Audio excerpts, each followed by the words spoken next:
Olá, meus amigos, tudo bem? Fábio Blanco por aqui. E hoje eu quero conversar com vocês sobre a ideia de democracia em Chesterton e como essa ideia entra em conflito com a ideia de ideologia.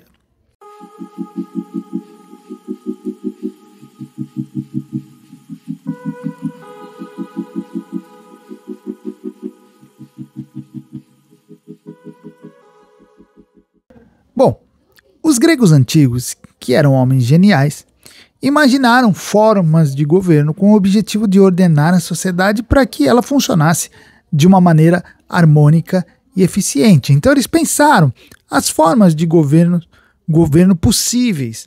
Por exemplo, pensaram a monarquia, pensaram a aristocracia, pensaram inclusive a democracia. Então, a partir deles, idealizar sistemas políticos passou a ser uma atividade corriqueira, se não a atividade preferida dos intelectuais.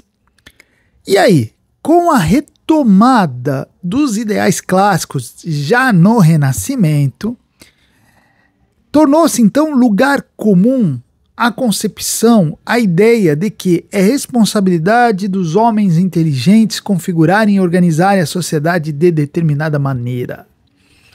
Então, quando nós entramos na modernidade, isso parece que se torna algo certo.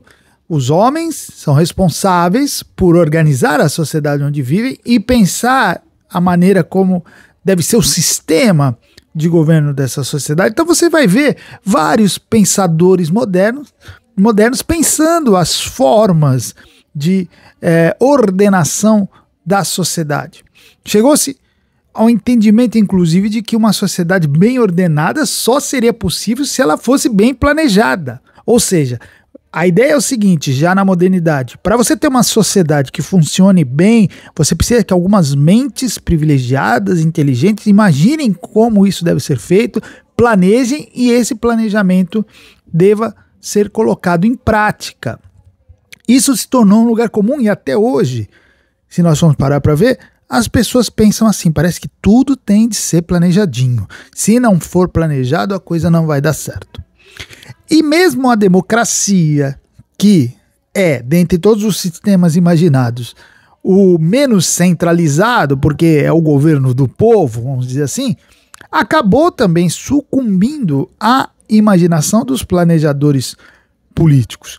Que o governo do povo se transformou em um sistema cheio de regras, representativo, né? Mais representativo do que o governo mesmo do povo, cheio de princípios próprios e, no final das contas, também passou um sistema que acabou sendo desenhado nos gabinetes dos experts, dos filósofos, dos pensadores super-inteligentes, tá?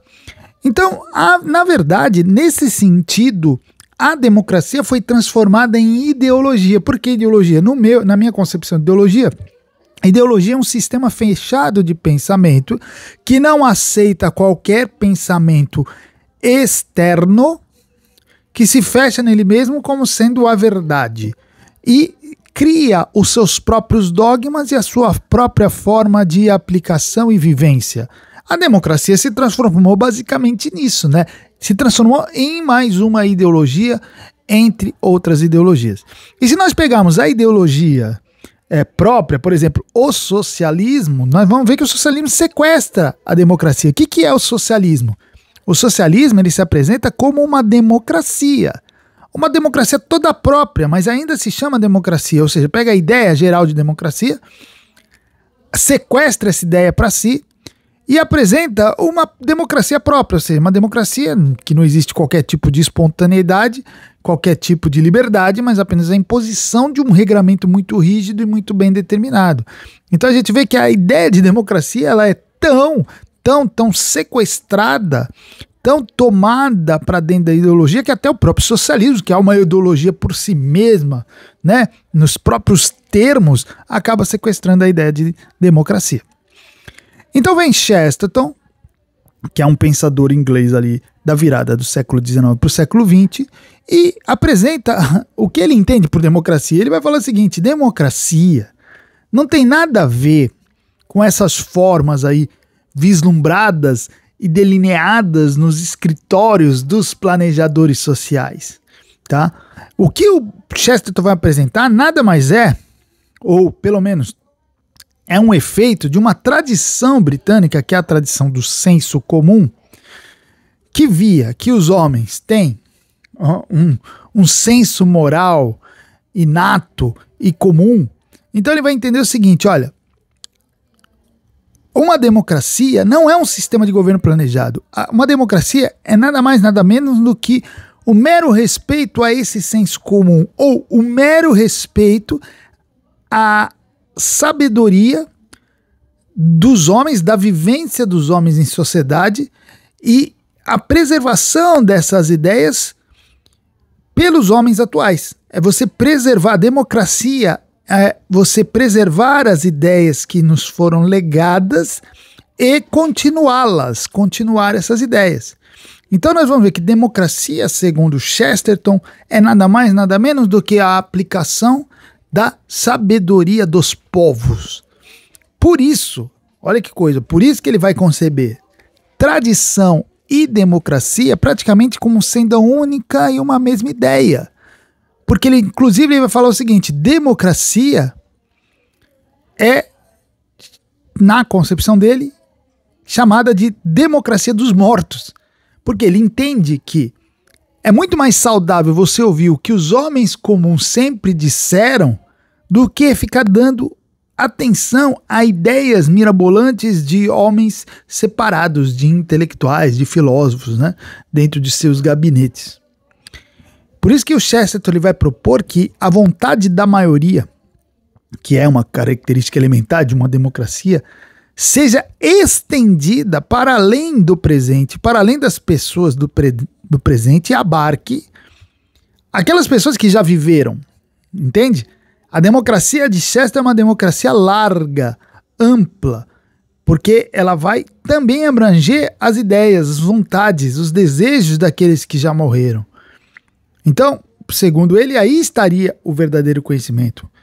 Ele até vai dizer assim, ó, que o princípio da democracia é esta: as coisas comuns a todos os homens são mais importantes que as coisas peculiares a qualquer homem. As coisas ordinárias são mais valiosas que as extraordinárias, ou melhor, são mais extraordinárias. Ele vai defender que essas coisas comuns, ou seja, essa sabedoria comum que está permeando a sociedade e que não está escrita necessariamente e que não foi pensada por alguém isoladamente, é essa sabedoria comum que nós devemos respeitar, porque ela é que tem o verdadeiro conhecimento. É ela que faz verdadeiramente uma sociedade. Então a gente vê que a vontade popular, nessa perspectiva chestertoniana, não vai se restringir à vontade daqueles que agora vivem, né? Que a gente pensa assim, a democracia é a vontade daqueles que estão aqui podendo votar. Mas segundo Chesterton, ela precisa considerar o conhecimento legado por aqueles que viveram, tá? Isso porque, segundo ele, não existe verdadeira sabedoria sem um respeito ao que foi deixado pelos antepassados. Então você vai ver que Chesterton vai se apegar à tradição, não por ver na tradição um corpo de regras, liturgias, algo a ser assim seguido, né, simplesmente e servilmente. Não é isso.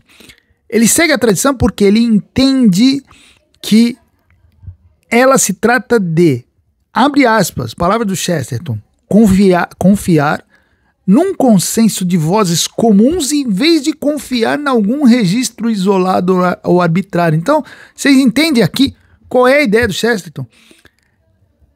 Respeitar a tradição é uma questão de ponderação e de inteligência e também de certo cuidado. É você não se deixar levar por ideias mirabolantes de pessoas individuais, isoladas, ou apenas de um grupo ali que se tem como iluminado, tá entendendo?